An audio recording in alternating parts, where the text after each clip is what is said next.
నీ అవ్వ నడు రోజు రోజుకు నీకు తమాషాలు ఎక్కువైతానే. మరి నీ తమాషాలు ఏమైనా తక్కువ అవుతానయా? ప్రీతి ఎక్కువ మాట్లాడతాను గువ్వలు గుయ్యి అంటాయి.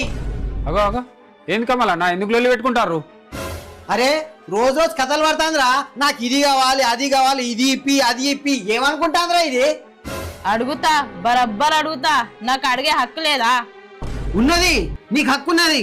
అసలు ఇంట్లో పనులు కూడా చేసుకోవాలి కదా. ఇంట్లో పనులు ఎవరు చేస్తాడు? అది దీని హక్కు కాదా? గా పనులు గిల్లు నాకు నడవాయి. ఆ పనులు నడనప్పుడు నా దగ్గర నేను చెప్తావే. నడు మీ అబ్బగారి ఇంటికాడ నేను దింపత్తా. నడు, ఎవరిని బెదిరిస్తాను? నేనేమన్నా నీ దగ్గర ఉంటా అనుకుంటానావా? నడు. ఒక నిమిషం ఆగు. ఏంది? పెళ్ళైనప్పుడు మా వాళ్ళు నాకు బంగారం పెట్టిరా, ఆ బంగారం అంతా అమ్మి బొత్తులు వేసుకున్నావా? నా బంగారం నాకి, నేను పోతా. ఇగోళ్ళు దీంతో నిదే గోస. కొద్దిగా జోగు చేస్తే చాలు సీరియస్ అయిపోతుంది.